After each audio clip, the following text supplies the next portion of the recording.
está presente el día de hoy. Eh, Estaríamos también recuperando la clase del día martes, ¿de acuerdo? ¿Ya?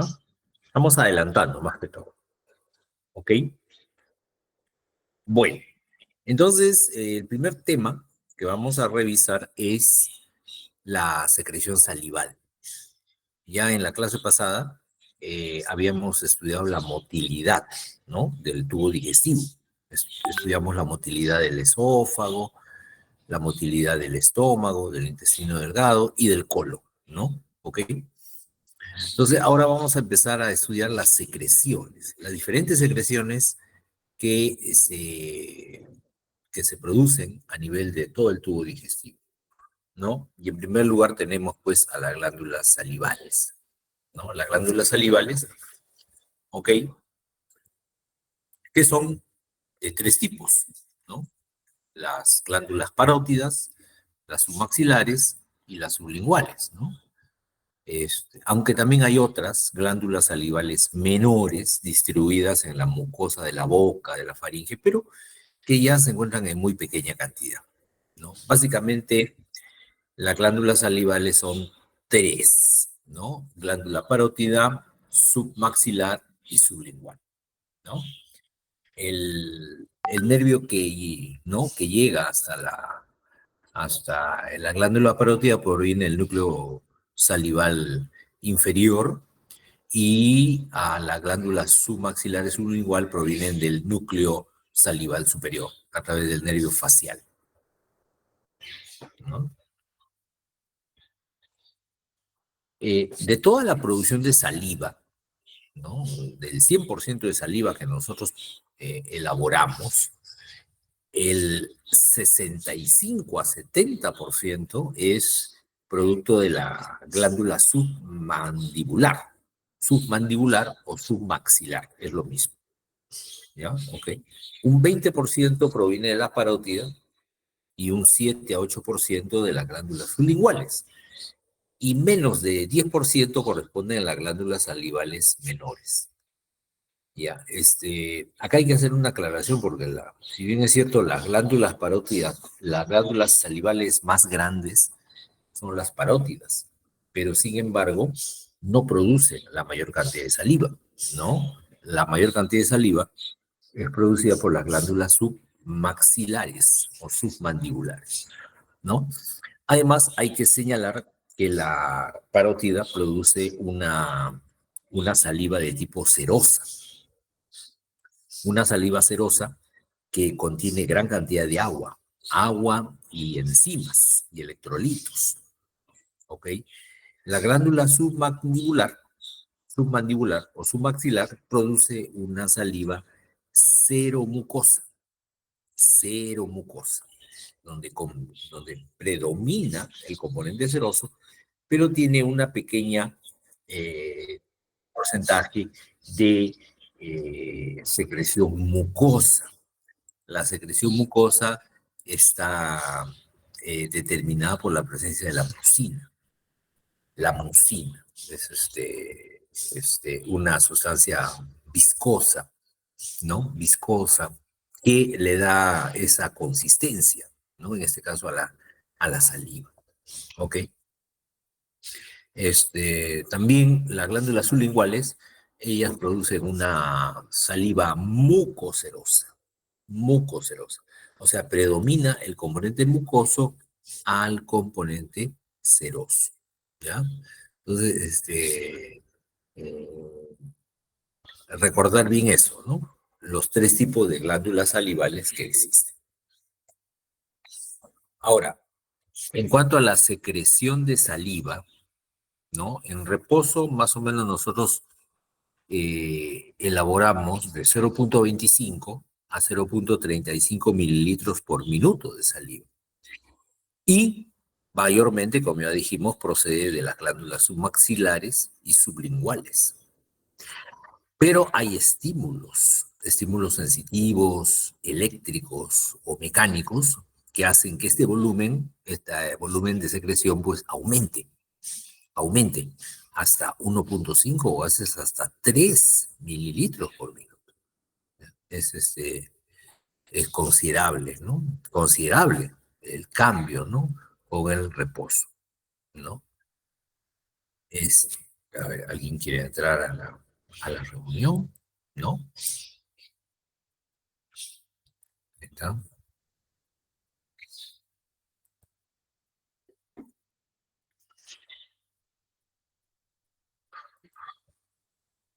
Ok, veamos ahora la composición química de la saliva. El 99% de la saliva es agua y un 1% son sólidos. Dentro de esos sólidos, ¿qué elementos orgánicos, proteicos ubicamos? Rodney, ah, más orgánicos proteicos es el 3% de las proteínas plasmáticas. 3%. ¿Ya? Sí. Dentro de estos compuestos orgánicos están las enzimas, inmunoglobulinas, glicoproteínas, albúmina. También hay elementos no proteicos, que no son proteínas, son orgánicos, pero no son proteínas. Carbohidratos, grasas. Y también los inorgánicos, o electrolitos, sodio, potasio, cloro, etc. Entonces tenemos un largo listado, miren ustedes, un largo listado de todos los componentes de la saliva, normales, ¿no? En sustancias orgánicas tenemos enzimas como la milasa, maltasa, lipasa, lingual, maltasa, etcétera, ¿no? Y otras sustancias orgánicas, aparte de enzimas, son la mucina, la albúmina, proteínas ricas en prolina, lactoferrina, inmunoglobulina A, antígenos de grupos sanguíneos, aminoácidos libres y sustancias nitrogenadas no proteicas. Por ejemplo, la urea, creatinina, ¿no? Son sustancias de desecho que ya no le sirven al organismo. ¿Ya? Sustancias inorgánicas tenemos varias, ¿no? El sodio, el calcio, el potasio, el bicarbonato, etcétera. Y gases son tres: el oxígeno, el CO2 y el nitrógeno. ¿Ya? Pues aquí tenemos los principales componentes de la saliva, hablando de, mira, el componente muy importante son las amilasas. Las amilasas tienen un gran porcentaje, una gran presencia en saliva, ¿no? Las amilasas son enzimas que degradan el almidón, ¿no? Degradan el almidón. Después tenemos proteínas ricas en prolina y también total, ¿no? Totales, ricas en proteínas, ¿no? Proteínas ricas en prolina en cantidad total. Cistatinas, mucina. Bueno, la lista es larga, ¿no? La lista es larga. Miren, la glándula salival recibe inervación proveniente básicamente del sistema parasimpático, ¿no? El sistema parasimpático lleva sus terminaciones nerviosas hacia el acín pancreático, a la acín pancreático, y otra parte se va hacia el ducto, al conductillo biliar, ¿no? En el acín pancreático, en el acino pancreático, ahí se elaboran las enzimas. Y luego esas enzimas tienen que salir, ¿no? Tienen que salir y dirigirse por el conducto excretor, ¿no? Hacia los riñones, que es por donde finalmente se van a eliminar estas sustancias. ¿De acuerdo? Eh, entonces, acá, en esta microfotografía, miren ustedes cómo se ven las células racinares con gran cantidad de vesículas vacuolas que contienen las sustancias enzimáticas que tiene que excretar la glándula salival. ¿Ya? Y alrededor, por fuera de la glándula salival, se encuentra como una maraña de telas, ¿no? De telas que contiene, ¿no? En este caso, este,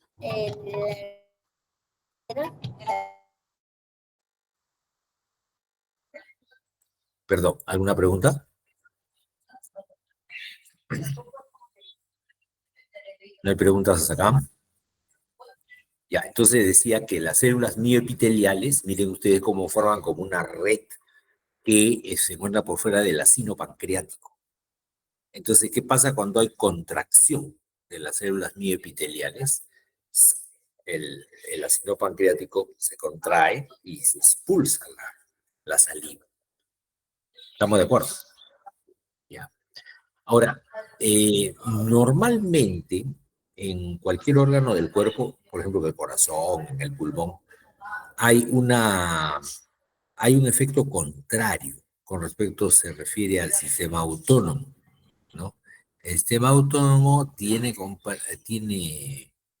el sistema simpático y parasimpático tiene la característica de inervar una serie de órganos internos en el cuerpo. Y mientras, por ejemplo, el simpático estimula, el parasimpático inhibe, o viceversa, ¿no? O viceversa. Entonces, pero, por ejemplo, acá en este cuadrito que yo les presento, lo que me llama la atención, ¿no? Es que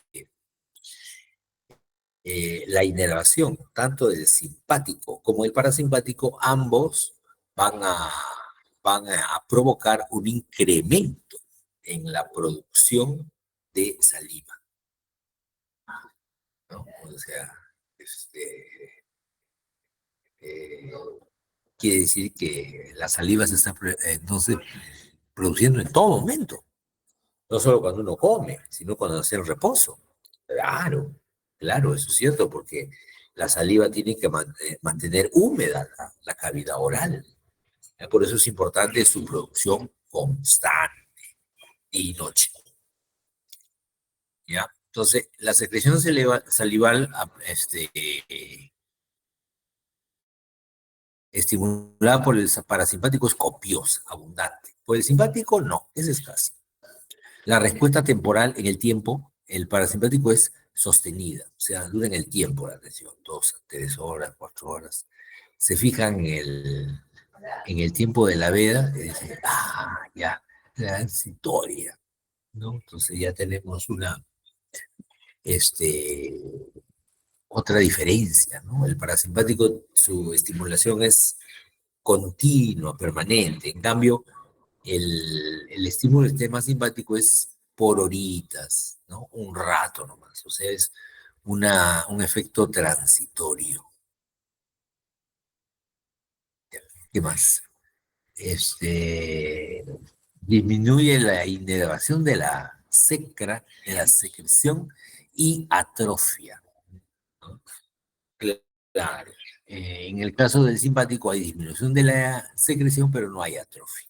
No hay atrofia.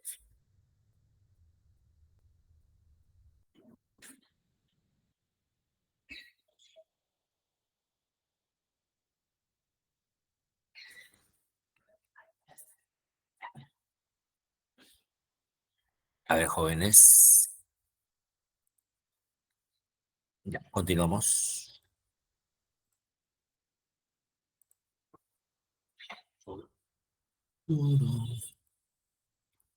Ya, miren, acá tenemos una tablita donde vemos cómo es la secreción de la secreción salival espontánea, miren, acá de manera espontánea, es decir, durante el día, ¿no? Durante el día nosotros este, producimos saliva en todo momento, ¿no? En todo momento. Ahorita, no necesariamente la saliva se produce cuando nosotros estamos comiendo algo o hablando, no, se produce en todo momento, día y noche, incluso cuando están ustedes durmiendo, ¿ya? Se produce la saliva. Esa es una producción espontánea y más o menos corresponde a 0,1, 0,2 mililitros por minuto, ¿no? Luego tenemos la no estimulada, ¿no? La no estimulada, que se produce, pues, por ejemplo, cuando hablamos, ¿no? Cuando hablamos o cuando nos encontramos haciendo una determinada actividad física, estamos corriendo, por ejemplo, pero no con los alimentos. Pero si nosotros estimulamos la secreción salival, ¿no? Si estimulamos la secreción salival, mire cómo aumenta. 7 veces, 7 veces la cantidad. ¿Y cuándo es estimulada? Con la presencia de los alimentos en la boca. En la boca uno comienza a masticar y eso estimula, ¿no? Estimula la producción de saliva. ¿Ya? ¿Ok? Acá tenemos dos cuadros, dependiendo de la edad. Miren ustedes, en una persona de 20 a 39 años, ustedes estarían en este grupo, ¿no? De 20 a 39 años, una producción no estimulada, más o menos 0,2 mililitros, y una estimulada sería 0,40 más o menos. ¿Eh? Eh, Entre los 40 y 59 años, miren lo que pasa. Hay una disminución de la producción basal, ¿no? De la no estimulada. Y hay un pequeño incremento de la estimulada, hasta 0,5. Pero ¿qué pasa a partir de los 60 años? Y ya después cada vez en mayor proporción. La producción de la saliva no estimulada es menor y la estimulada también es menor. O sea, progresivamente ya luego se va a producir una disminución progresiva, ¿no? En la cantidad de saliva que produce. ¿Ok? Bueno, entonces ya hemos dicho, jóvenes, que para la producción de saliva, ¿no? Intervienen los dos sistemas, tanto el simpático como el parasimpático. Simpático y parasimpático. Ambos estimulan, ¿no? Ambos estimulan, pero un poco más. ¿Quién estimula un poco más? El parasimpático, ¿no? Un poco más estimula el parasimpático a la glándula salival. ¿Ya? Ahora, la orden proviene de los núcleos salivatorios que se encuentran en el tronco encefálico, ¿ya? En el tronco encefálico.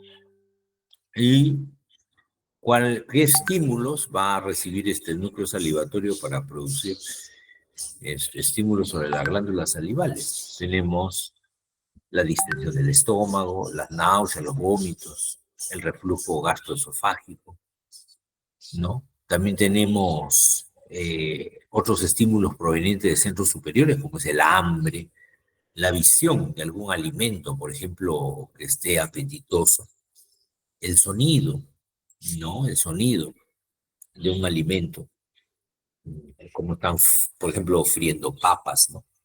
Ese sonidito, ¿no? Por ejemplo, te puede estimular la secreción de saliva, ¿de acuerdo, no? ¿Ya? El pensamiento, por ejemplo, te acuerdas que comiste algo rico, por decir, hace un par de días comiste algo rico, el recuerdo de ese platillo sabroso que probaste también te hace incrementar la producción de saliva, ¿de acuerdo? ¿Ya? ¿Ok? Y otros estímulos como gusto, tacto, presión, temperatura, olfato, sequedad, dolor, también estimulan, ¿no? A estos núcleos salivatorios para que se produzca mayor cantidad de saliva. Ahora, en cuanto a las influencias inhibitorias, hay 3 cosas que disminuyen la producción de saliva. Por ejemplo, el sueño. Cuando dormimos, disminuye la producción de saliva. El temor, la sensación de temor frente a algo, o la fiebre. Pacientes con fiebre también disminuye el estímulo para la producción de saliva. ¿Ya? Aquí tenemos un acine salival, un acino salival y el conducto salival.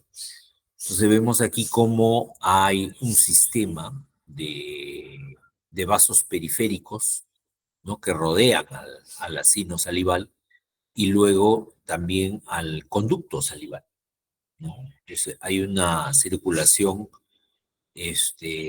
capilar alrededor de las células acinares y luego un sistema de capilares paralelos al conducto salival. Esto hace recordar al nefrón.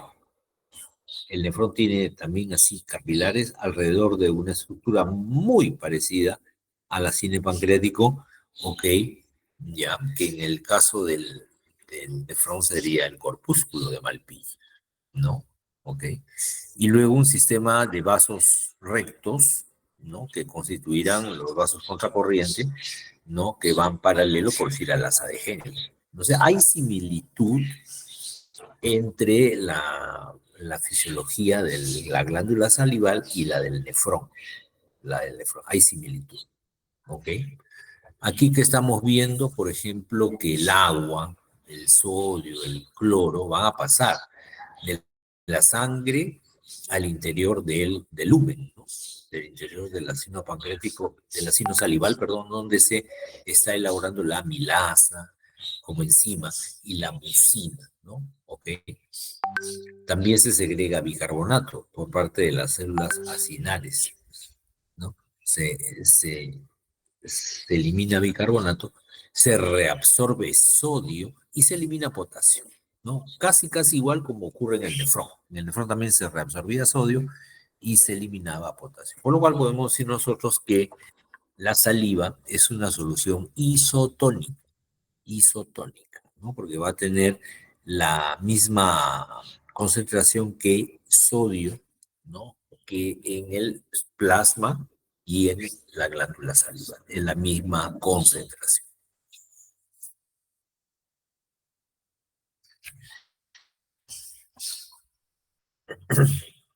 Bien, acá tenemos una célula acinar, ¿no? Una célula acinar que tiene su membrana basal, su membrana apical, ¿no? En la membrana basal tenemos la bomba de sodio-potasio ATPase, ¿no? Que bombea sodio hacia el exterior y potasio hacia el interior.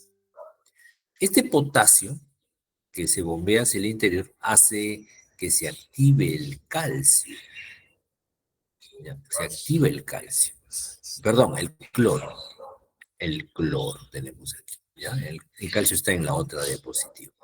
Acá, miren, el calcio cómo estimula la salida del cloro a través de canales de cloro.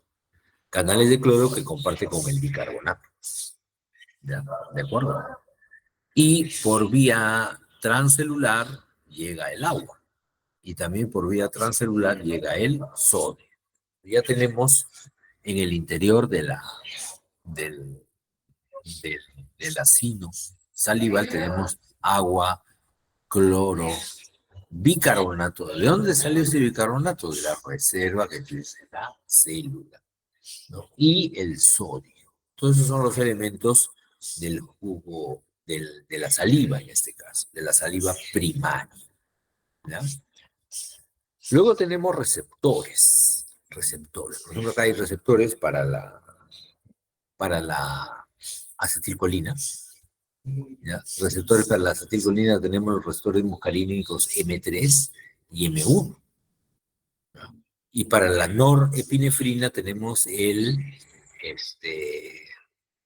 acá el receptor beta 2. El receptor beta 2. ¿Ya? Entonces, por ejemplo, acá, la acción de la acetilcolina sobre los receptores M3, muscarínicos M3, produce la contracción de las células mioepiteliales, que como ustedes recordarán son esas mallas que rodean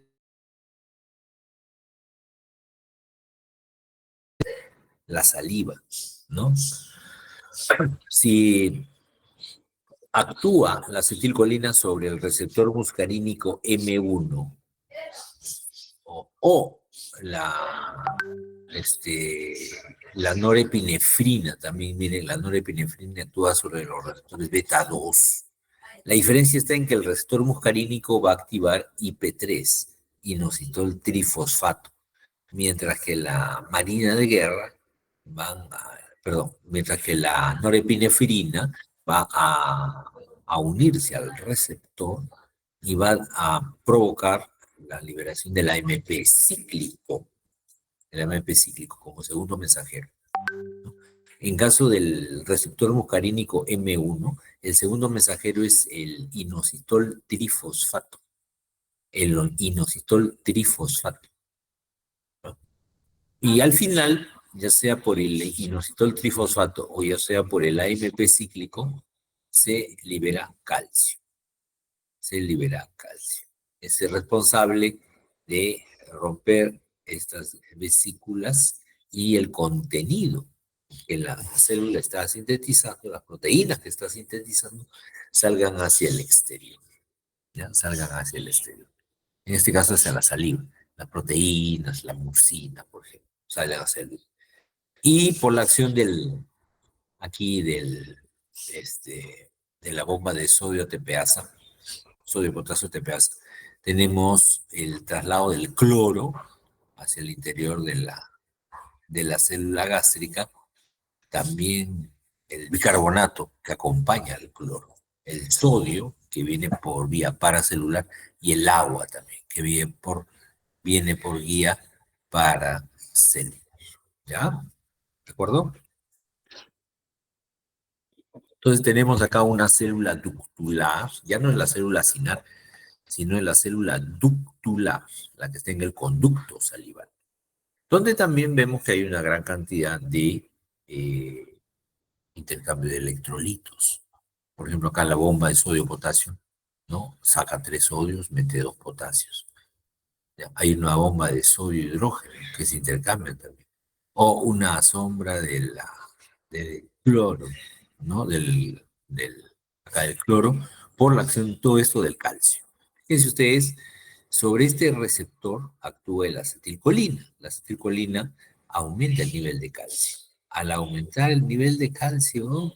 Todos estos eventos se van a producir, ¿no? La activación de la bomba sodio-potasio tepeasa, la activación de la bomba sodio-hidrógeno, la salida de cloro, la salida de potasio. ¿Ya? ¿Ok?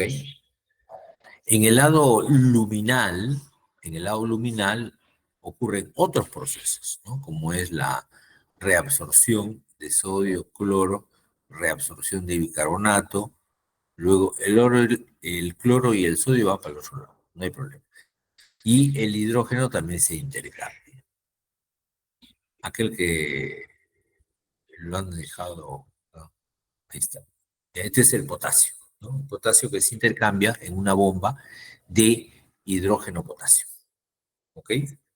Ahora, sobre este receptor no solamente puede actuar la acetilcolina, también viene, por ejemplo, un alfa-adrenérgico y producirá todas esta condición, ¿no? Bueno, entonces en la célula ductular tenemos que el potasio va a salir, ¿no? Fíjate tú, ya tenemos en la célula ductular, el potasio sale, ¿no? Sale el potasio, sale el hidrógeno y sale el cloro. Estos tres salen. ¿Ve? Sale el potasio, sale el hidrógeno, por ahí no lo he puesto, y sale el bicarbonato. ¿De acuerdo? ¿Ya? Ok. Y en estos mecanismos también de alguna manera interviene la aldosterona. La aldosterona es una mujer que es una hormona que va a provocar la reabsorción de sodio y la excreción de potasio, ¿no? Se ahorra sodio y se excreta potasio. Esa es la acción de la aldosterona. Ahora, si nosotros comparamos la composición de la saliva con el plasma, ¿qué cosa vamos a observar? Por ejemplo, en la saliva, después de una estimulación, mira, en la saliva tenemos este nivel de sodio, ¿no? Pero ¿cuánto hay en saliva? Perdón, en el plasma. ¿Cuánto hay? Hay muchísimo más, muchísimo más. Entonces, la concentración de sodio en saliva es menor que en el plasma sanguíneo. ¿Qué pasa con el bicarbonato? Vean ustedes. ¿Qué pasa con el bicarbonato si lo enfrentamos al suelo de ese paciente? Fíjate, ¿qué pasará con la cantidad? Está muy disminuida, muy disminuida, ¿ya? Entonces, mientras que el sodio es más abundante en el plasma, el cloro es, bueno, acá el cloro también es más abundante en el plasma. Y el bicarbonato sí es menos su concentración en el plasma. El potasio también es menos su concentración en el plasma. Bueno, la composición electrolítica de la saliva, acá lo tienen para que ustedes lo sepan, tanto en cationes como en aniones. Tenemos el sodio 0,5. Tenemos, a ver, ¿alguien quiere entrar?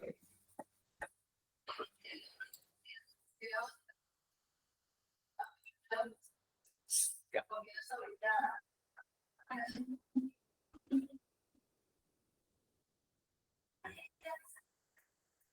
¿Está? Ya. Entonces, ¿están viendo la diapositiva, no, delegada? ¿Se ve? Sí, doctor, sí se ve. Ya. Entonces, la composición de la saliva, ¿no? Acá tenemos, mira, con respecto al líquido intersticial, tiene mucha menor cantidad de sodio. Tanto la saliva no estimulada. Pero cuando se estimula, mire cuánto aumenta el sodio. De 5 a 21. Ya, ese es el que más se incrementa. En los aniones también se incrementa el cloro. Se incrementa el cloro y también se incrementa el bicarbonato. El bicarbonato. ¿Ya? Entonces, si se incrementa el bicarbonato, por ejemplo, su pH estará en, ¿no? El bicarbonato, fíjate, en la saliva no estimulada es solamente 5,5 y en la saliva estimulada es de 15 a 80. Aumenta muchas veces el bicarbonato, ¿no? También podemos hacer también podemos hacer la comparación entre algunas hormonas que se ha demostrado su presencia en el ser humano. Por ejemplo, la, el test de embarazo, el test de embarazo nos puede servir, ¿no? Como un parámetro para cuando haya que decir que no, ¿no? ¿Ok? Durante el embarazo, ¿qué pasa? Durante el embarazo hay un incremento de hormonas, por ejemplo, la progesterona. Aumenta la progesterona en la primera, segunda semana, ¿no? Y después va decayendo, ¿no? Entonces, algo similar se puede hacer un experimento, ¿no? Acá se ha inyectado progesterona, ¿no? En una mujer, ¿ok? Y se ha visto su acción máxima entre el segundo día más o menos, ¿no? Al segundo, ¿no? Segundo día, o en el tercer día. Vemos de que hay una correlación entre la concentración de progesterona y en, en saliva y la concentración de progesterona en suero, en sangre. ¿Ya?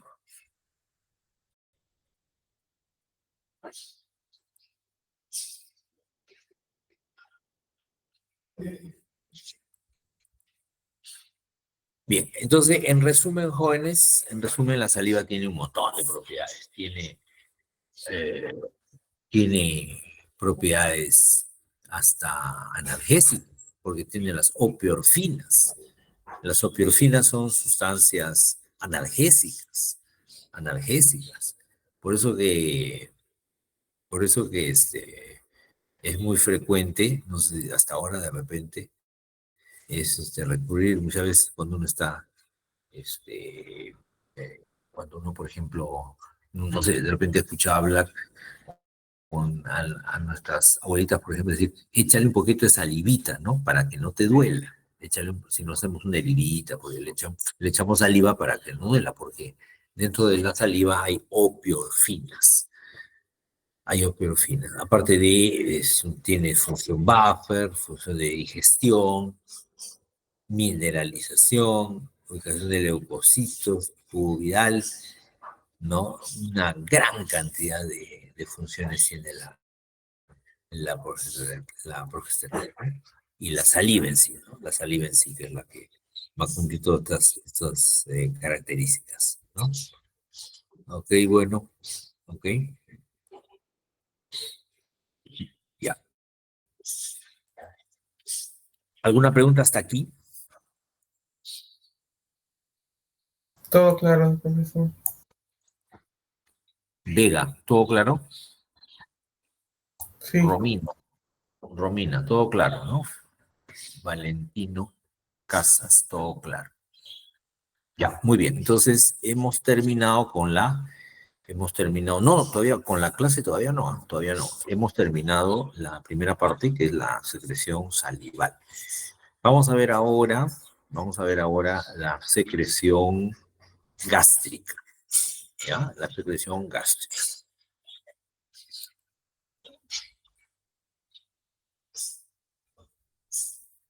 Vamos a ver, un minutito, jóvenes.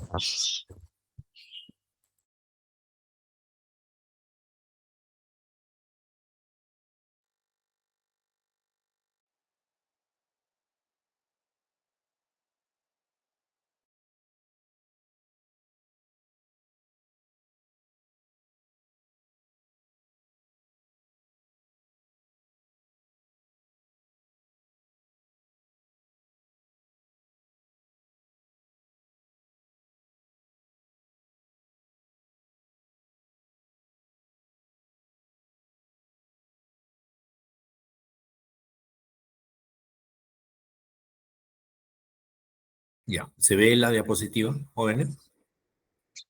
Sí, Sí, doctor. doctor. Ya, ok.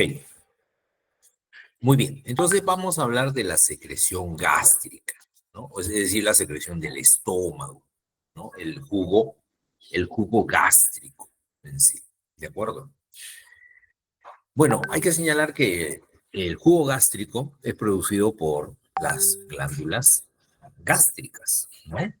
Y las glándulas gástricas son de dos tipos, ¿no? De dos tipos. Tenemos las glándulas oxínticas y las glándulas pilóricas, ¿no? Las glándulas oxínticas representan el 75% de todas las glándulas del estómago y las pilóricas representan el 25%. Dentro de las glándulas oxínticas tenemos tres tipos de células, cuatro tipos de células. Las células parietales, ¿no? Las cuales producen el ácido clorhídrico y el factor intrínseco. Las células principales, que producen pepsinógeno de tipo 1, pepsinógeno de tipo 2, lipasa y leptina. Las células mucosas producen mucina, pepsinógeno tipo 1, pepsinógeno tipo 2.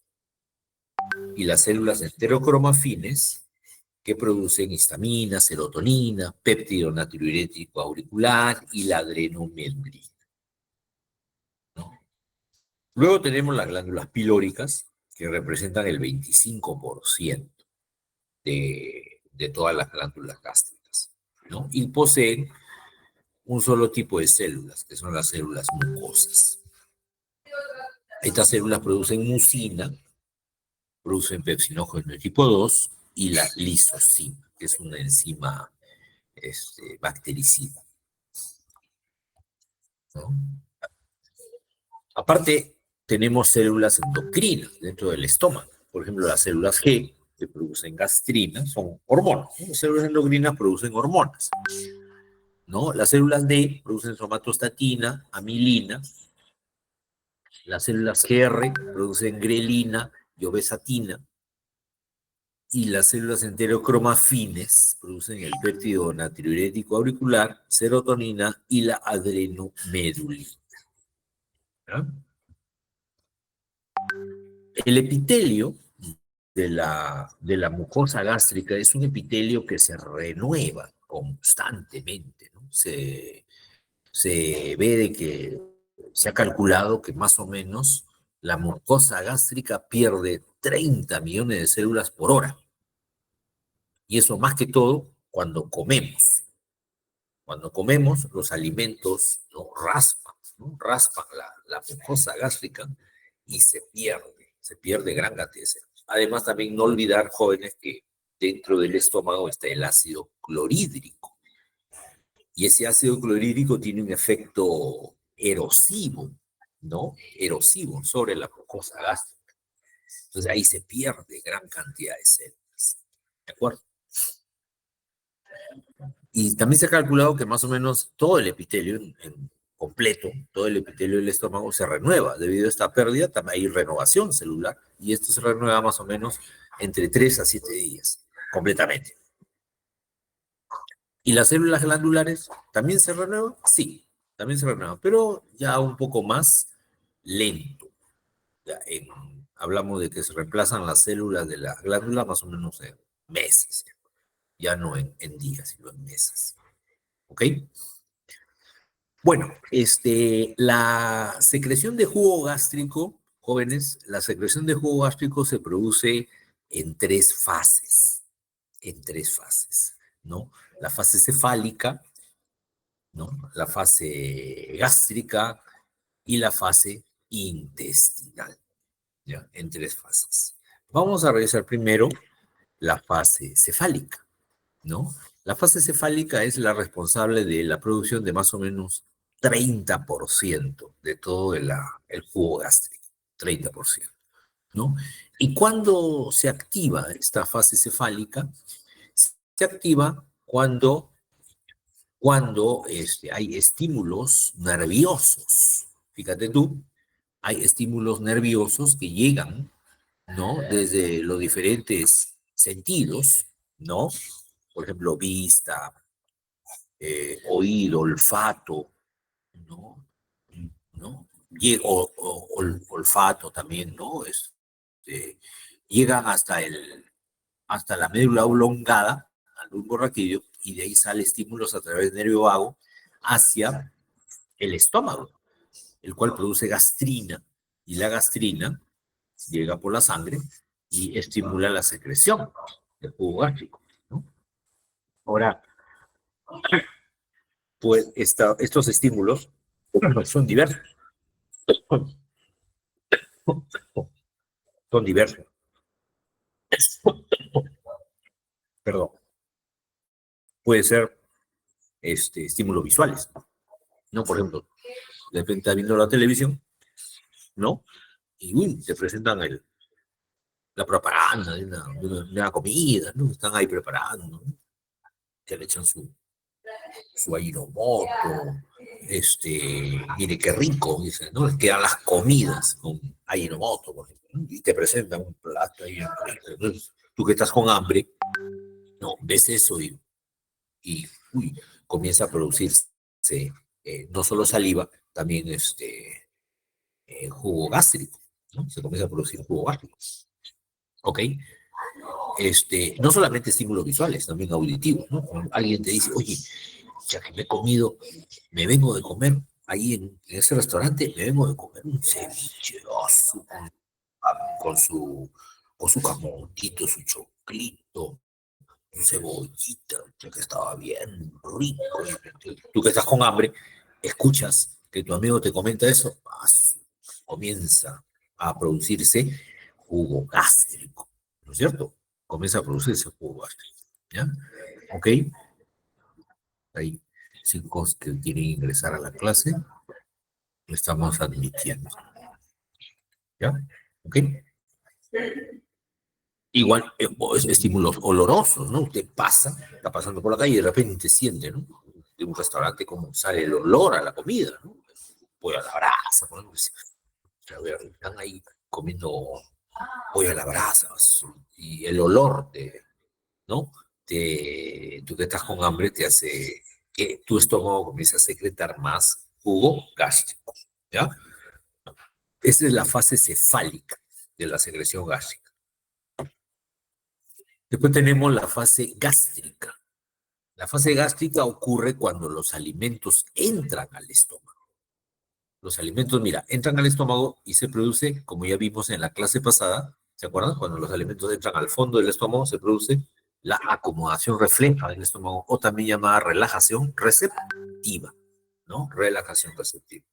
Entonces, esa distensión, ese estiramiento de las paredes gástricas hace que se secrete, se produzca reflejos locales, reflejos cortos, que estimulan la producción de jugo gástrico.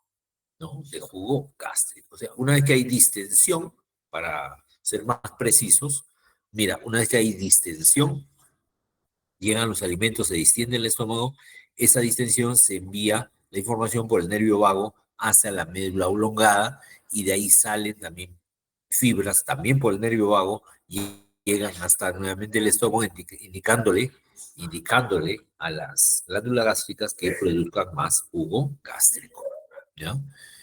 Esta es la fase más importante, porque en esta fase se produce, ¿cuánto? El 60% de todo el jugo gástrico, ¿ya? ¿Ok? Y luego tenemos la fase intestinal. Luego tenemos la fase intestinal, ¿no? ¿En qué consiste la fase intestinal? La fase intestinal consiste en que llega el alimento al intestino, ya salió del estómago, llega el alimento al intestino, ¿ok? Y en el intestino, pues, va a ocurrir que la presencia de esta acidez, de este pH tan bajo que tiene el estómago, además la presencia de grasas, ¿no? Toda esa información hace que el duodeno, en este caso, el duodeno comience a producir hormonas, como por ejemplo la secretina, el péptido inhibidor gástrico, la colecistoquinina, ¿no? Y estas hormonas, por la circulación, van a llegar a que se produzca una disminución de las secreciones gástricas. O sea, aquí más bien hay una disminución de las secreciones gástricas, porque ya el alimento ya llegó al duodeno. Ya estamos en fase intestinal, ¿de acuerdo? Ya hay reflejos locales que también hacen disminuir la secreción de jugo gástrico, ¿no? Ok, muy bien.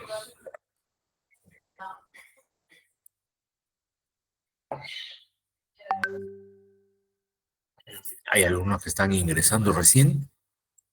Vamos a admitirlos.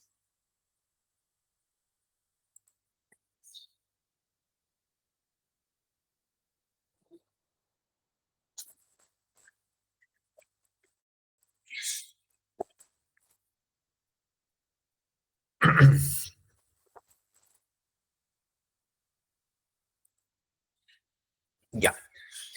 Miren ustedes este gráfico. Este gráfico va a correlacionar la gastrina. La gastrina es una hormona producida en el estómago y que estimula la producción de jugo gástrico. Miren ustedes, ¿qué pasa cuando un poquito baja la concentración de gastrina? La concentración basal de ácido es más o menos también baja. Pero ¿qué pasa si aumenta un poquito la secreción de gastrina? También se incrementa la producción de la secreción de ácido, ¿no? Luego ya de ahí ya no se ha visto mayor correlación. Entonces sí existe una correlación entre la secreción de gastrina y la secreción de ácido en 24.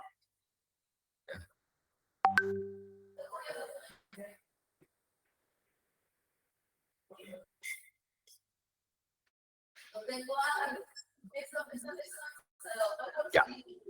Entonces, miren, acá un gráfico similar. Acá tenemos la secreción ácida y acá tenemos la concentración de gastrina en suero. Entonces, esta es la concentración de gastrina en suero de un paciente que tenía 54, luego 47, de ahí con subir 50, 51.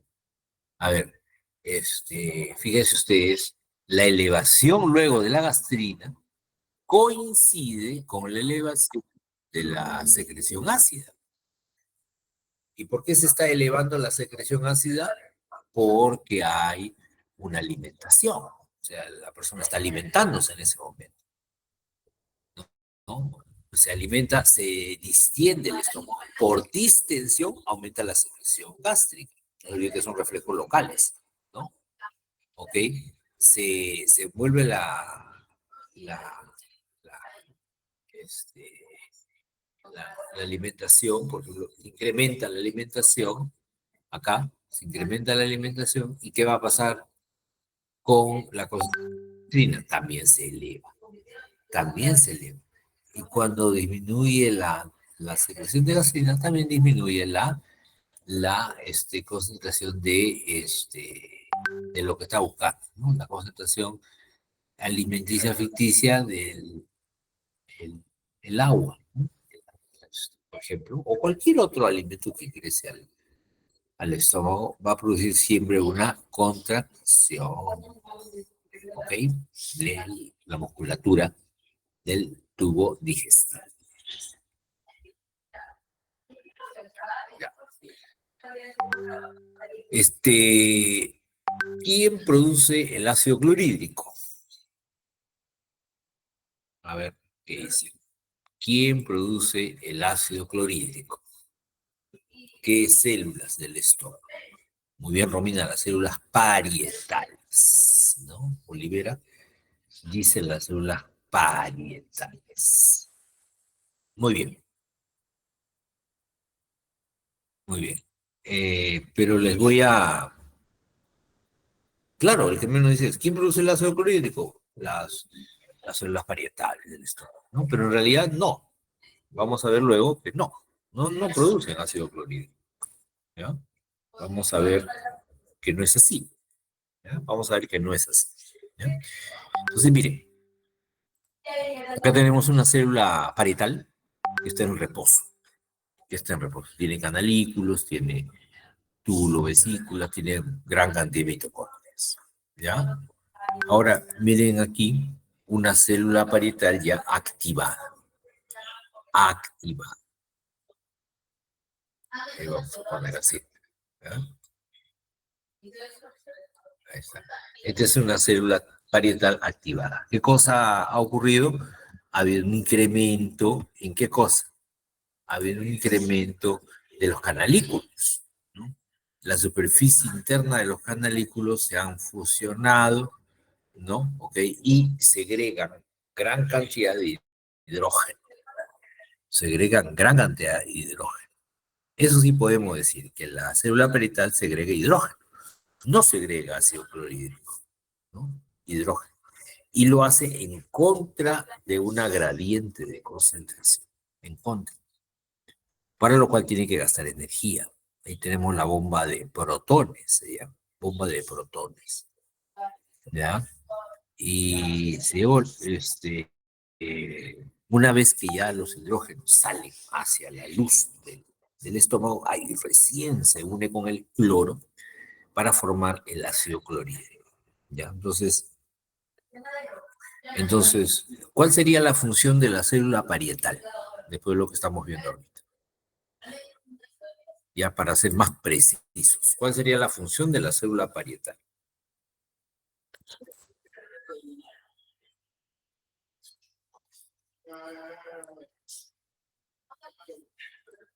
Muy bien, Belita. Muy bien, Vega. Perfecto.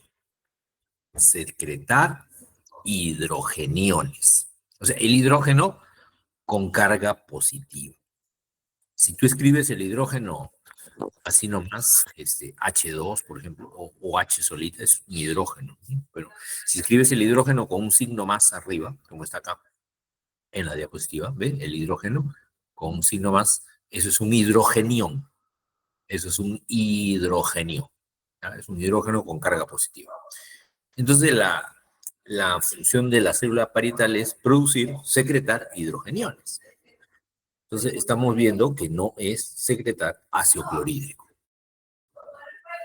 ¿Ya? ¿Estamos de acuerdo? La célula parietal no secreta ácido clorhídrico. Y no podría hacerlo de ninguna manera. Porque si segrega ácido clorhídrico, ¿qué ocurriría? Se destruye la célula, porque el ácido clorhídrico es un ácido muy fuerte. Muy fuerte. Entonces, si la célula parietal produce ácido clorhídrico dentro de ella, imposible. el ácido clorhídrico, por ser tan fuerte, destruiría la célula. Entonces lo que hace la célula parietal es secreta hidrogeniones. Y aparte por otra bomba, ¿no? Porque esta es por la bomba de protones, ¿no? La bomba de protones. Por otra bomba, ¡fuc!, saca el cloro. Y el hidrógeno y el cloro se juntan, pero ya dentro del estómago, ya fuera de la célula parietal. ¿Ya? ¿Estamos de acuerdo o no?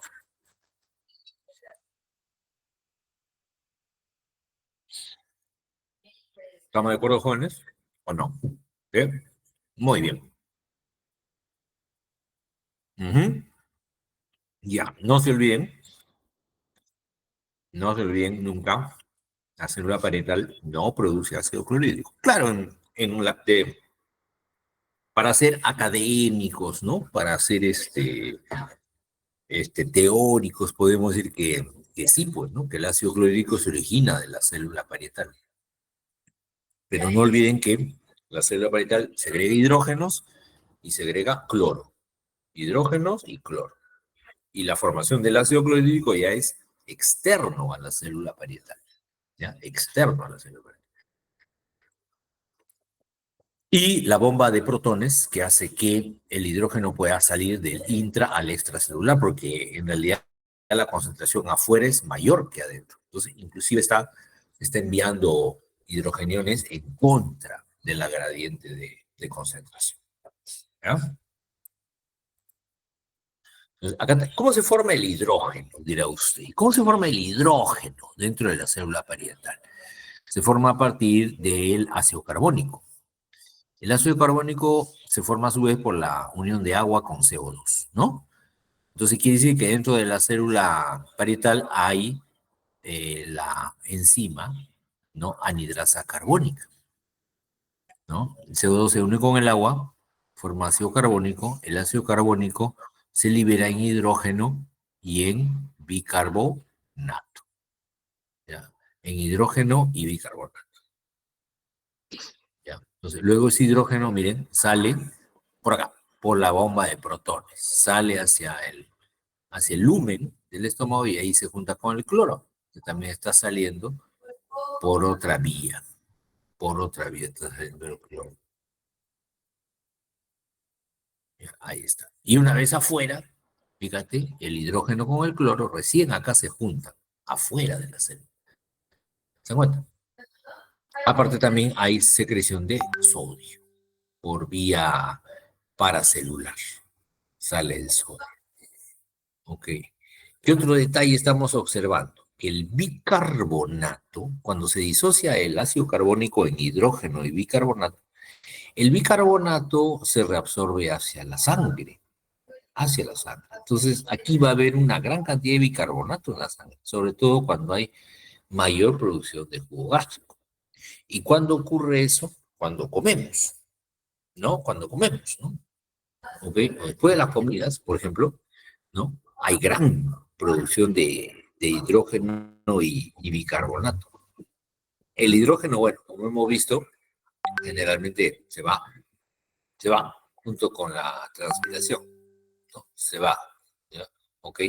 En cambio, el cloro no, el cloro se queda, el cloro, ahí está.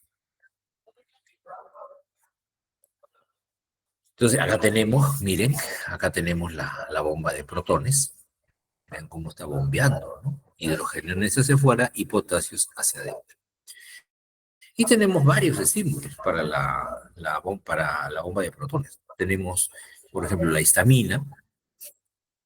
tenemos la histamina, tenemos la acetilcolina y tenemos la gastrina.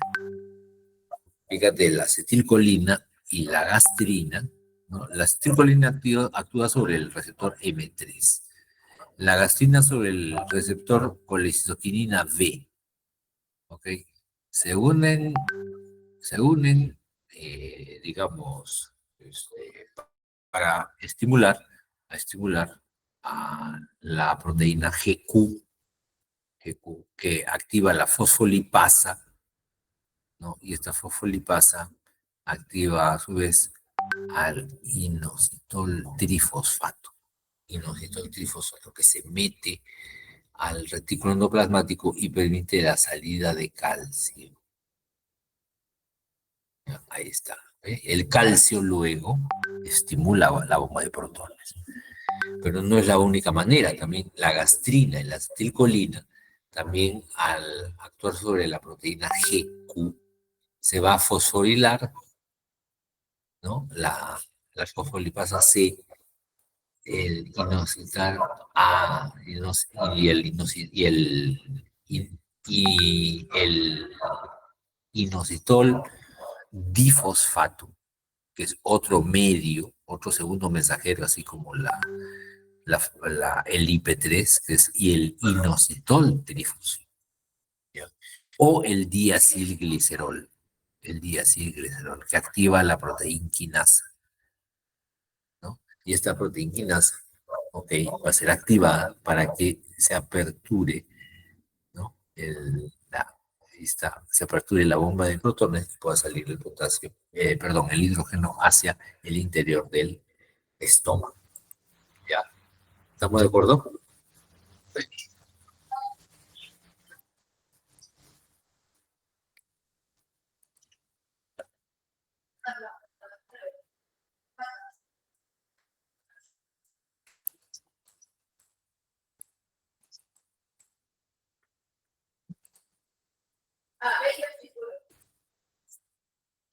Muy bien. Seguimos entonces. Ya.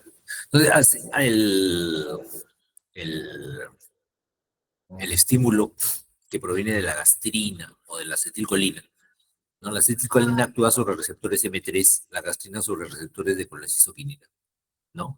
Van a tener como segundo mensajero al IP3, ¿no? ¿De acuerdo? Ya.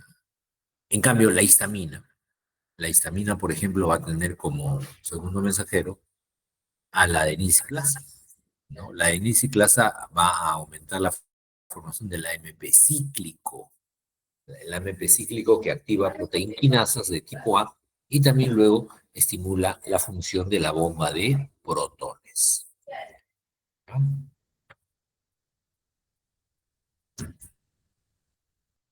Ya.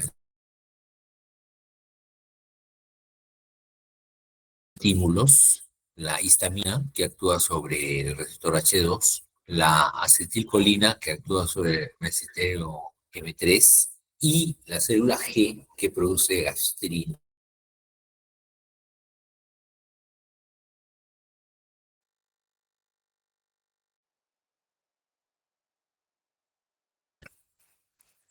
Bueno, ¿cuáles son los constituyentes del jugo gástrico? Dentro del jugo gástrico encontramos básicamente agua, 99.45%, aparte de sólidos, que es el 0.55%, ¿no? Dentro de las sustancias orgánicas, ya, dentro de las componentes del jugo gástrico, tenemos, el principal es el agua. 99% del jugo gástrico es agua. Y el 0.55 son otros sólidos. Y dentro de estos sólidos encontramos le correspondería un 0.45 o un PAS, o un poco más, y, ¿no? ¿Okay? Ahí están las sustancias orgánicas. Las sustancias orgánicas, por ejemplo, el pepsinógeno, las proenzimas, ¿no? Pepsinógeno, que produce pepsina 1, pepsina 2 y pepsina 3. Después tenemos la mucina, las gelatinasas, que maniobran en claro y el consumiendo, ¿no?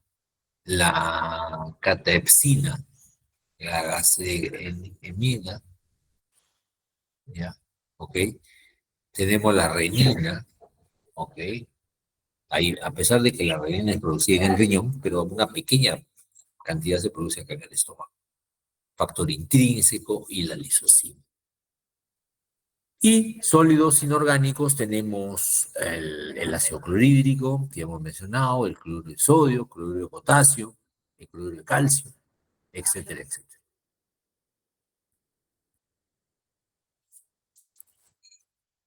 Bueno, se puede hacer experimentos, jóvenes, se puede hacer experimentos para tratar de determinar la secreción basal ácida frente a la secreción máximo permitida. Porque estas pruebas que estamos haciendo en realidad se hace con instrumentos, se hace con equipos de laboratorio. Acá solamente estamos presentando, por decir, los resultados. ¿Ya? ¿Ok? Entonces, en este caso, por ejemplo, se puede medir la secreción basal en reposo de una determinada raza, ¿no? Entonces sería 1.5, ¿no? 1.5 sería el despertado, ¿no? Bueno, a ver, aquí sí se puede ver las diapositivas, ¿no? No se ha cortado, ¿no? Sí se ve, doctor. Ya, muy bien, muy bien. Muy bien. Entonces tenemos que en condiciones basales hay una cierta cantidad de jugo gástrico que se produce, ¿no? En caso de úlcera, la cantidad aumenta un poquito más. En cambio de anemia perniciosa se pierde el tallo, ¿no? En caso de úlcera duodenal aumenta también de 2 a 10 veces. Y un caso extremo es el tumor secretante de gastrina, que es el tumor de Zollinger-Ellison, síndrome de Zollinger-Ellison, ¿no? Entonces, sí, entonces, esta es la regresión ácida basal, ¿no? Que se puede hacer mediante procedimientos, incluso tú le puedes medir también a la persona que está, claro, también a la persona que está junto con, en contacto con la persona, ¿no? Eh, entonces, estos cálculos del débito basal ácido y del débito ácido máximo son pruebas que ya un poquito han quedado en desuso. Han quedado en desuso. Ya actualmente no se ve a nadie que haga esta prueba, salvo en estudios experimentales. Ahí sí, ¿no? Ok, en cuanto a la composición del jugo gástrico, vean ustedes que el jugo gástrico tiene una cantidad de sodio muy baja con respecto al plasma. Potasio un poco más que en el plasma. ¿No? El bicarbonato, el bicarbonato, ahí está, bien, en la maletola está más o menos indicamos, a ver, es que no se ve bien. Bueno, ya, en otro momento Entonces, mire, la composición del jugo gástrico tiene mayor cantidad de, de, de cloro, mayor cantidad de cloro que la sangre venosa, ¿no? Acá, en los definiones, en esta curva, ¿cuál será? Este o este, ¿no? Perdón, perdón. ¿Qué pasó? Ya, ahora sí, ¿no? Ahora sí. Entonces decíamos que la concentración de cloro en el estómago es mucho mayor que en el plasma, ¿no? Se pierde bastante cloro a través del jugo. El hidrógeno sí es prácticamente propio del estómago. El potasio, el potasio está demasiado bajo, demasiado bajo. Y el sodio, fíjate bien el sodio. ¿Qué pasa con el sodio? El sodio está bajo en saliva, pero está alto en la sangre. Alto en la sangre. ¿Ya? Bueno, el tubo digestivo tiene una serie de procesos, ¿no? Una serie de procesos.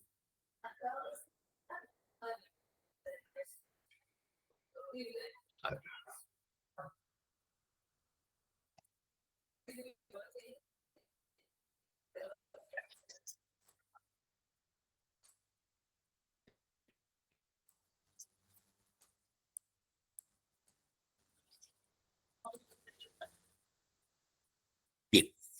Entonces tenemos varios mecanismos de citoprotección del jugo gástrico, ¿no? Aquí tenemos, por ejemplo, la capa de moco. La capa de moco que mantiene un pH de 2, mientras que en el jugo gástrico el pH es 7. Entonces la primera barrera que ingresen los afectar otra vez, ¿no? Acá las células de la superficie epitelial, ¿no? ¿Está? Todas las células de la superficie epitelial hacen un efecto de barrera. Hacen un efecto de barrera y también secreta moco, ¿no? Secreta bicarbonato, prostaglandinas. Hay que reunirse con ellos y estimar, ¿no? Ya fíjate tú, cuando hay renovación de las células epiteliales, se cae todo ese epitelio, se cae y se elimina, ¿ya? Pero se renueva constantemente, cada 7 días más o menos, ¿no? El epitelio y toda la glándula gástrica, ¿ya? Entonces, se puede entender hasta el momento estos mecanismos. Luego tenemos la marea alcalina. ¿Qué significa la marea alcalina? Cuando pasa bicarbonato a la sangre, ¿no? Cuando pasa bicarbonato a la sangre, entonces se produce una alcalosis metabólica, ¿no? Mucho CO2 en la sangre. Y esa vasoconstricción, esa disminución del domingo sería, ¿no? Fíjate que cuando no estamos comiendo, cuando estamos con el estómago vacío, no se da este fenómeno.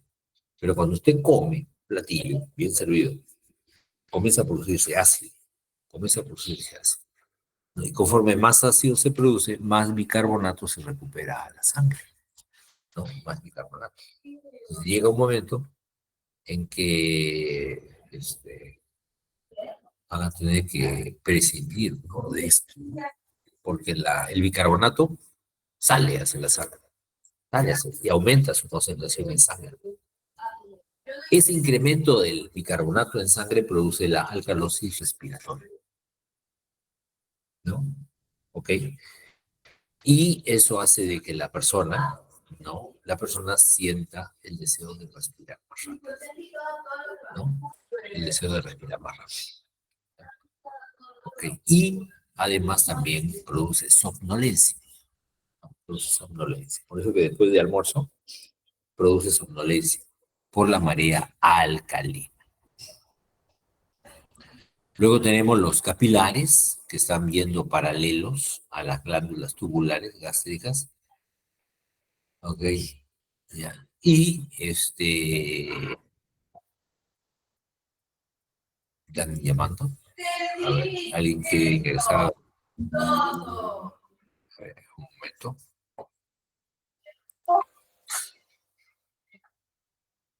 Un ratito. Un ratito, jóvenes, un ratito.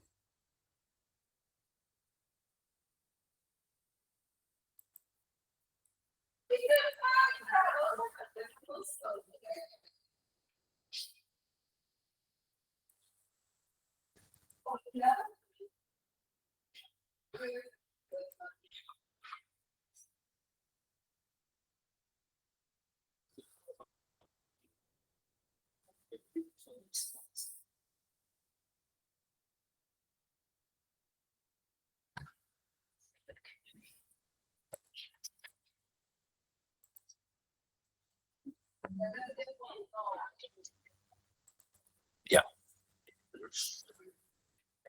Bien, jóvenes. Entonces, habíamos hablado de la marea alcalina, que es la suerte del bicarbonato que pasa a la sangre y produce una alcalosis, ¿no?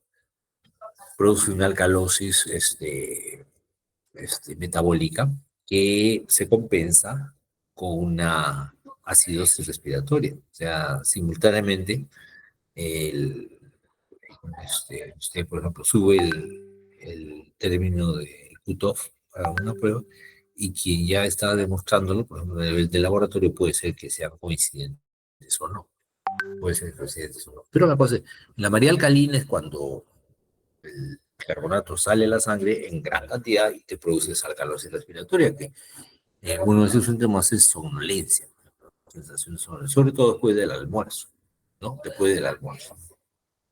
¿Ok? Y además hay nervios, ¿no? Nervios sensoriales de la mucosa gástrica y de la submucosa, ¿no? Que se fueron conformando, ¿no? Los plexos nerviosos que van a corresponder, ¿no? A la musculatura del estómago. ¿Ya? ¿Ok? Entonces, hay gran cantidad de nervios sensoriales que llegan hasta ahí. ¿Ya? Y luego, nada más, esas son todas las funciones del estómago. ¿Ya? Esas son todas las funciones del estómago.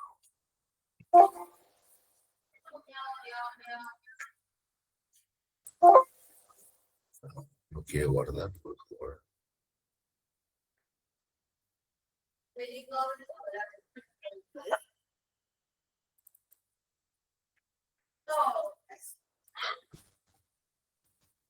Ya está.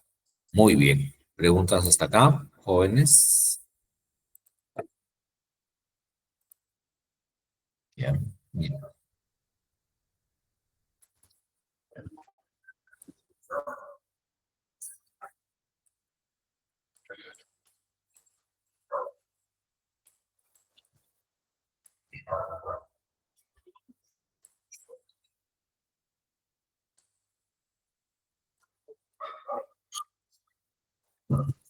Ya. Bien, jóvenes, 5 minutitos de intermedio. Me avisan, si se puede ver las diapositivas. Sí se ve, doctor. Ya, perfecto, perfecto. Perfecto. Bien, entonces, jóvenes, vamos a conversar sobre la secreción pancreática. ¿Ya? Secreción pancreática.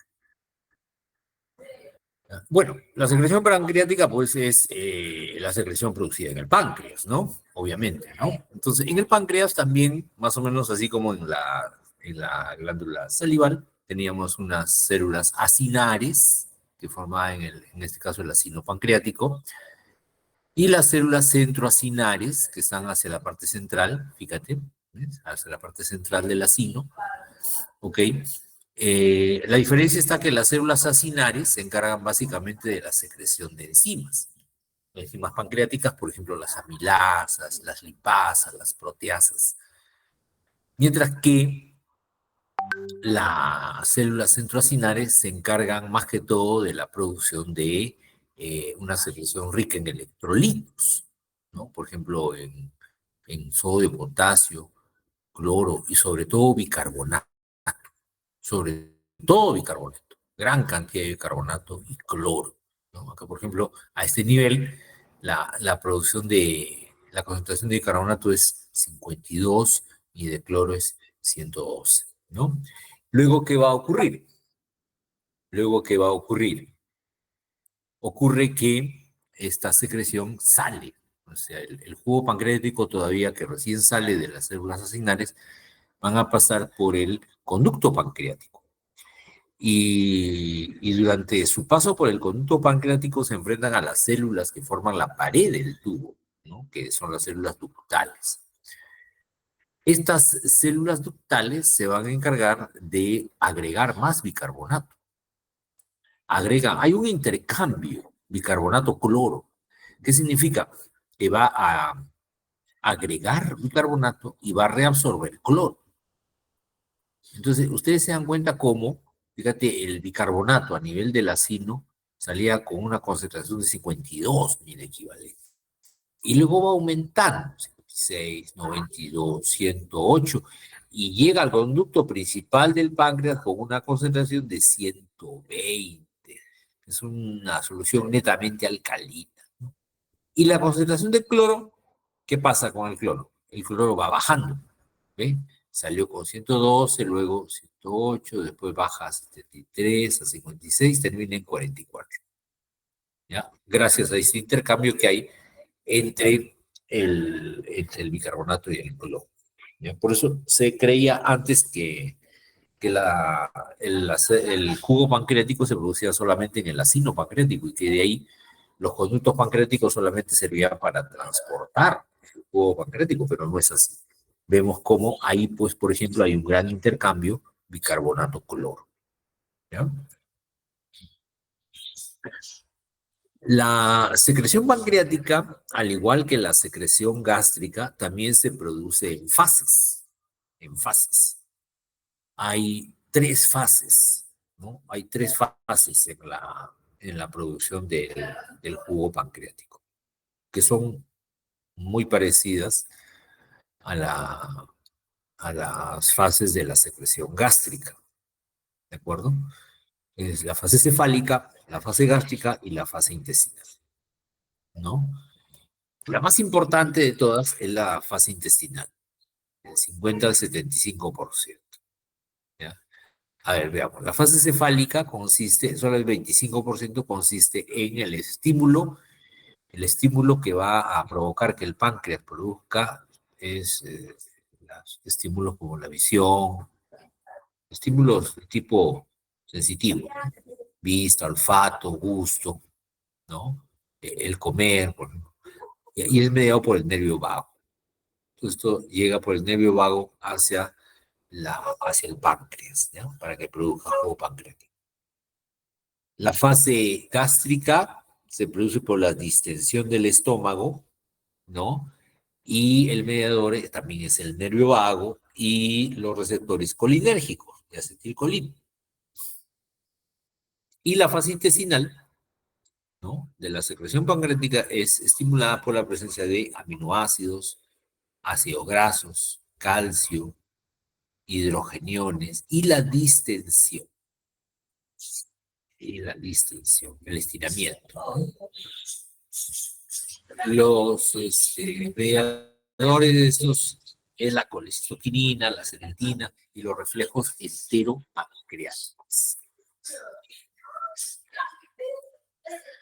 Aquí tenemos una célula acinar del páncreas que recibe estímulos para poder producir su secreción. Estos estímulos pueden ser el péptido liberador de gastrina, la colecistoquinina, la acetilcolina, se unen con sus receptores y van a tener como mediador intracelular al calcio, el cual va a provocar la exocitosis de muchas, de muchas sustancias que la célula acinar quiere eliminar, ¿no? A través del jugo pancreático, ¿no? ¿Ok? Ahora, también tenemos el efecto estimulador del BIP, del péptido inhibidor vasoactivo y de la secretina. Estos dos fármacos llegan a la aurícula, ¿no? Llegan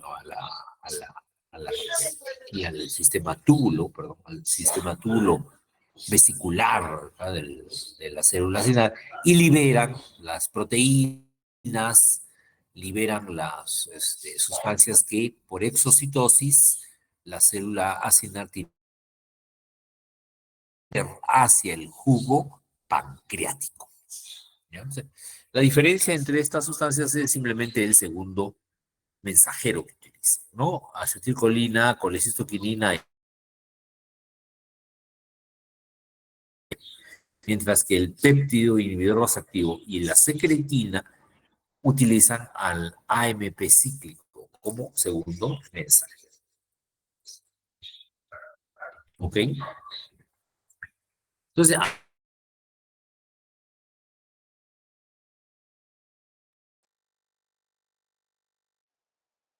aquí se produce, miren, la salida del bicarbonato hacia el lumen, ¿no? Por transporte activo.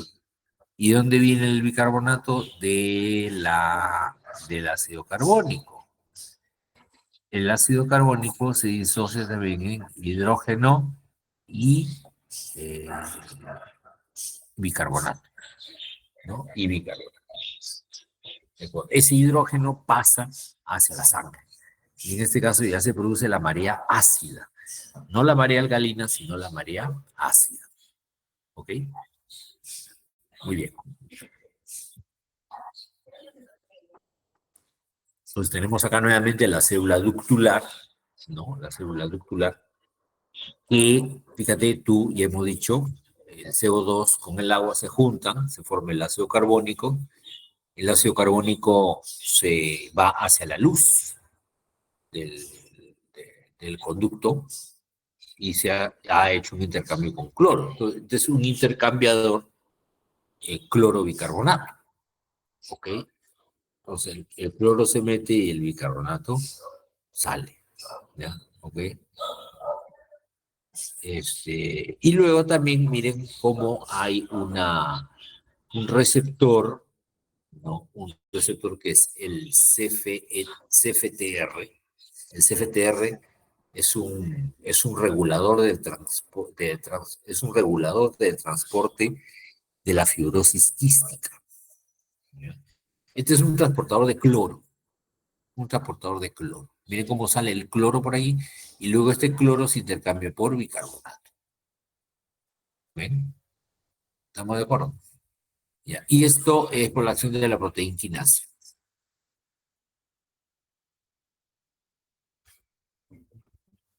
A ver. Fíjate, tenemos aquí, mira, hay receptores a nivel de la célula ductular, hay receptores para la secretina, para la acetilcolina y para la colecistoquinina. La acetilcolina y la colecistoquinina, más que todo, actúan a través de la vía del calcio. No sé si se acuerdan de muy similar a lo que pasaba en la célula sinar. Mira acá, en la célula sinar, perdón. ¿Ve? En la célula sinar, la acetilcolina, la colecistoquinina y el péptido liberador de gastrina actúan sobre el calcio. Actúan sobre el calcio, ¿no? Entonces, en este caso también, ¿no? Vía calcio, acetilcolina y colecistoquinina. Pero la secretina promueve la liberación de cloro. Y ese cloro sale de la célula ductular hacia la orina. Y ahí se produce lo que es, y a través de qué canal sale el cloro, del CFTR, del canal regulador de la fibrosis quística. Este cloro no se va a ir en la secreción pancreática, sino que es reutilizado por la célula ductular y es intercambiado por bicarbonato. El bicarbonato es quien se va finalmente en la secreción pancreática. ¿Ya? Y el hidrógeno se va hacia la sangre, se intercambia con sodio, ¿no? Se intercambia con sodio. Acá también tenemos la bomba de sodio-potasio TPase, que mete más sodio y lleva más sodio hacia la sangre y hace ingresar más sodio hacia el centro acá del receptor. ¿Ya? Muy bien. Vamos a ver ahora cómo es la composición del cubo pancreático. El cubo pancreático, mira, tiene sodio, tiene bicarbonato, tiene cloro, tiene potasio. Si comparamos las concentraciones tanto de la célula pancreática con el plasma, ven ustedes la cantidad de sodio. Por ejemplo, el sodio es un poquito más, ¿no? En el páncreas que en el plasma. Y la cantidad de sodio se ha ido manteniendo en el tiempo, ¿no? Se ha ido manteniendo, ¿no? A pesar que le damos estímulos, la concentración de hidrógeno, de óxido nítrico no varía, es la misma. El bicarbonato, sí, posestimulación, el bicarbonato aumenta y es mucho mayor que el bicarbonato en sangre. ¿Te das cuenta? Y también vemos que el cloro, fíjate, el cloro sí es al revés. El cloro su concentración en el cubo pancreático es menor que en el plasma. ¿Por qué? Porque el cloro se recupera. ¿Se acuerdan que les dije?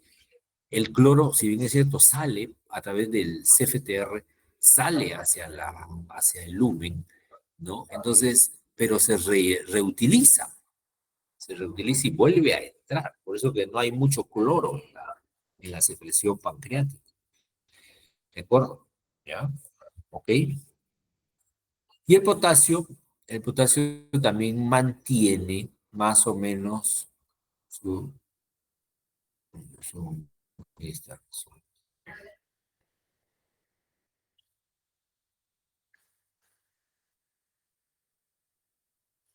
muy bien.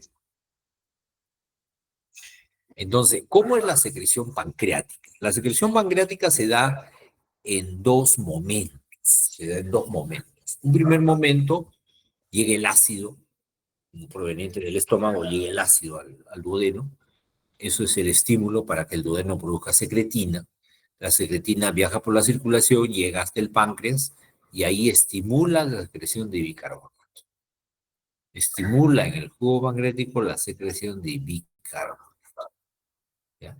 Y de ahí este jugo pancreático rico en bicarbonato sale hacia el duodeno, ¿no? La segunda porción del duodeno. Muy bien. Otra es cuando llegan proteínas. Provenientes del estómago llegan proteínas al duodeno. Entonces el duodeno, ¿qué hace? Manda a la colecistoquinina a que se averigüe, ¿no? Ahí está, que vaya por la circulación.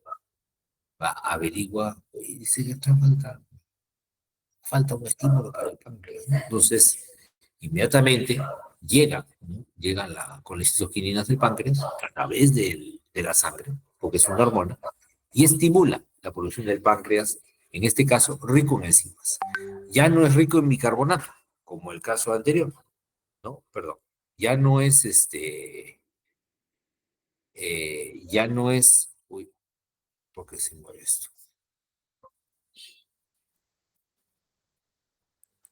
Ya, ahora sí. Ya no es una secreción rica en bicarbonato, ahora es una secreción rica en enzimas. En enzimas. ¿Ok?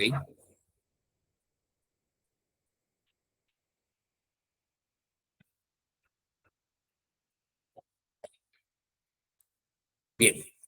Hemos dicho que en el jugo pancreático encontramos pues gran cantidad de enzimas para todo tipo de alimentos. Para carbohidratos, las amilasas. Para las grasas, las lipasas.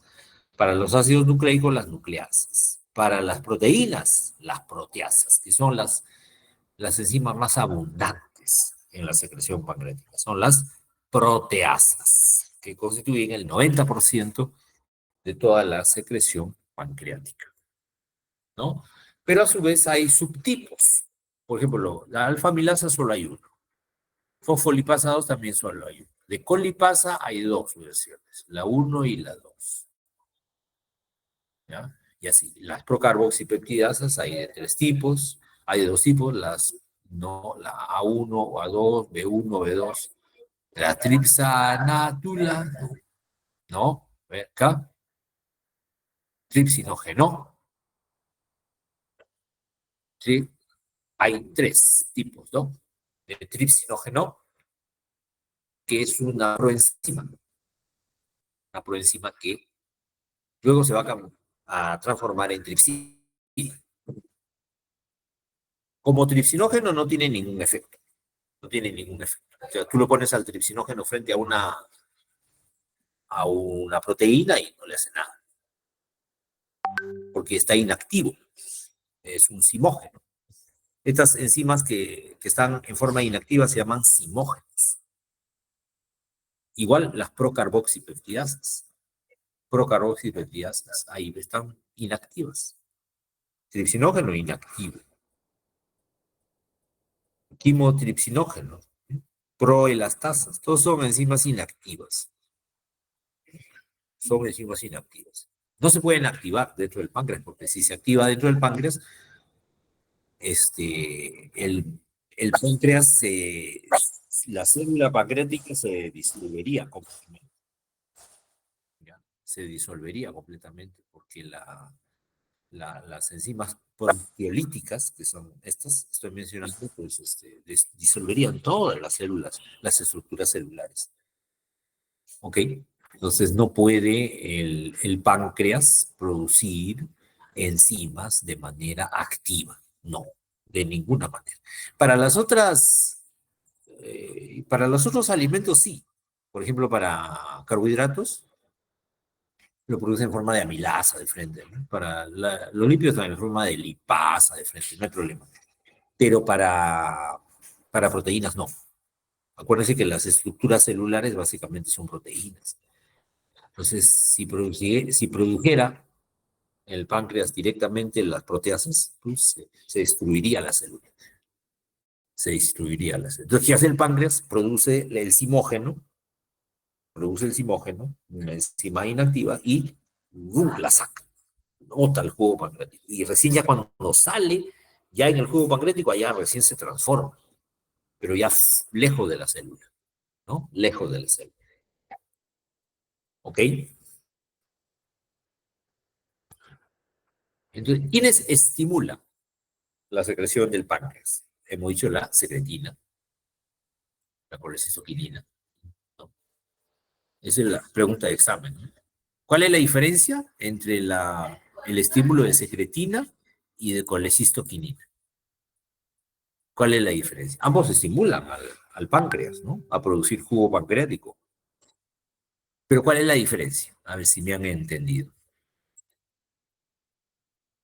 ¿Alguien? Tanto la secretina como en la colecistoquinina, ambos estimulan al páncreas para que produzca jugo pancreático, pero ¿cuál es la diferencia entre las dos? ¿Recuerdan? Espetia dice sus mensajeros. ¿Ya? No, no. Vamos a regresar entonces, a las diapositivas acá.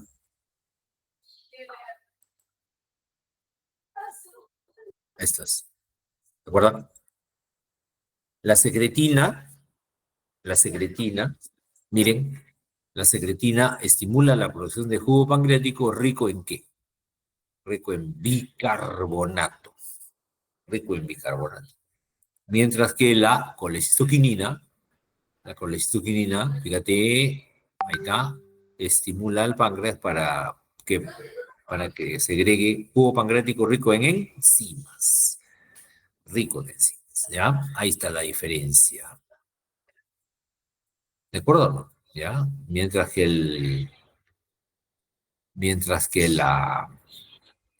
A ver, lo vamos a ver. Mientras que la secretina estimula jugo pancreático rico en bicarbonato, la colecistoquinina promueve el jugo pancreático rico en enzimas. Hay otros estímulos también, pero en menor grado.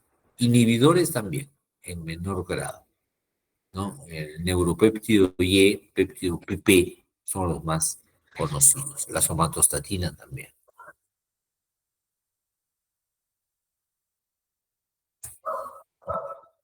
Ya. Entonces, ¿quiénes se producen como proenzimas? Como proenzimas o como simógenos. Lo timotripsinógeno, AIB, calicreinógeno, procarboxipeptidasas, AIB, la profosfolipasa, la proelastasa, la mesotripsina y los tripsinógenos, 1, 2 y 3. ¿Y quiénes ya se producen directamente como enzimas?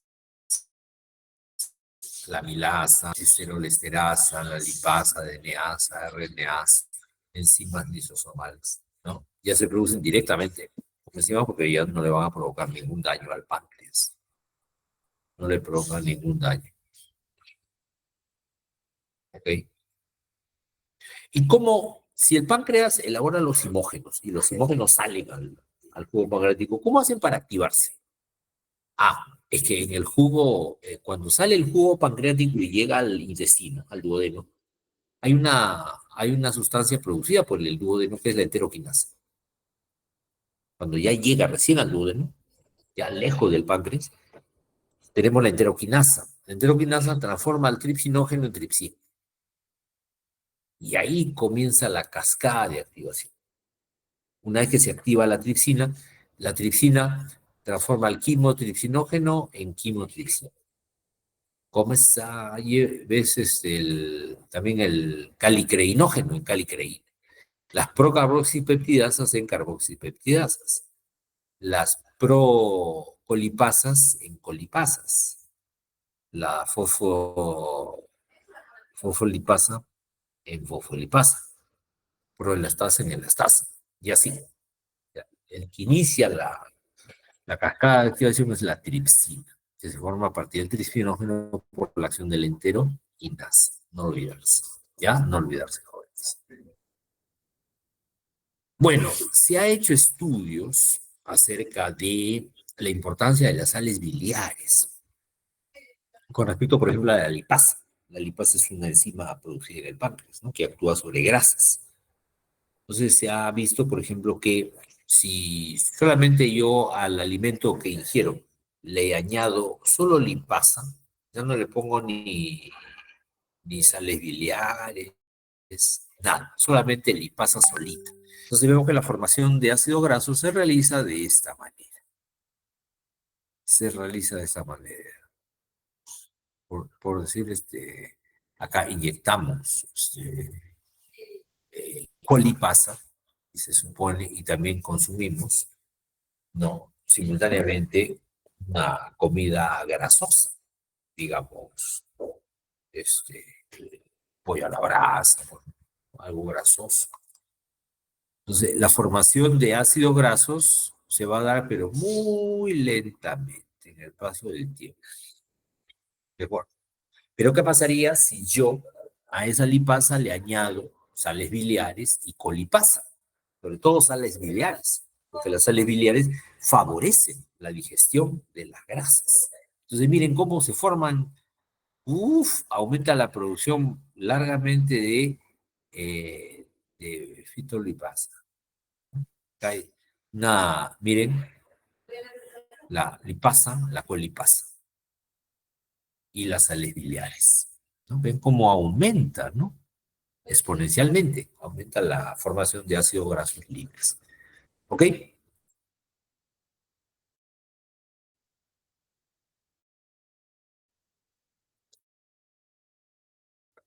Entonces, entre el agua y la secreción de bicarbonato, para que haya una buena producción de bicarbonato, tiene que haber una buena producción de agua. Por eso que la cantidad, la concentración de bicarbonato está en relación directa a la concentración de agua. ¿De acuerdo? Bueno, para resumir, jóvenes, para resumir, la producción de jugo pancreático está constituida por agua, bicarbonato y otros electrolitos, además de las enzimas. Y este jugo pancreático es estimulado por la presencia de hormonas pancreáticas, como el polipéptido pancreático, el glucagón, somatostatina, insulina, y luego también por la acción de hormonas y péptidos intestinales como la secretina, colecistoquinina, neurotensia. Por la acción del sistema nervioso y neurotransmisores como son las sustancias colinérgicas, adrenérgicas, dopaminérgicas, ¿no? Etcétera, etcétera.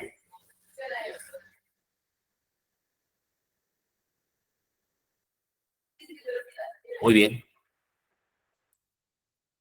¿Alguna pregunta, jóvenes? ¿Hasta acá?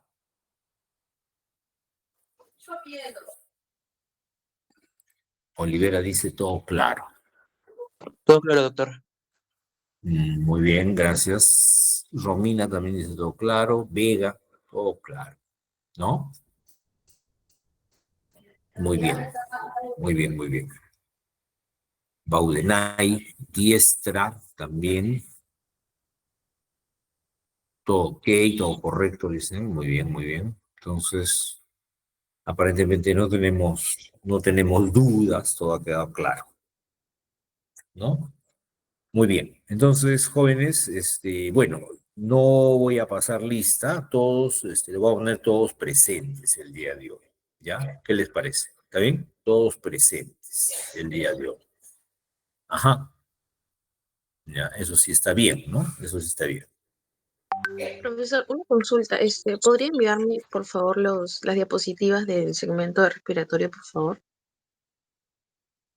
Ah, las de respiratorio, ¿quieres? Sí, por favor. Ya. Te lo voy a mandar, ya, a tu WhatsApp nomás, ¿no? Sí, y si puede también esto que hemos avanzado de digestivo también. Y lo que hemos avanzado de digestivo. Sí. Ya.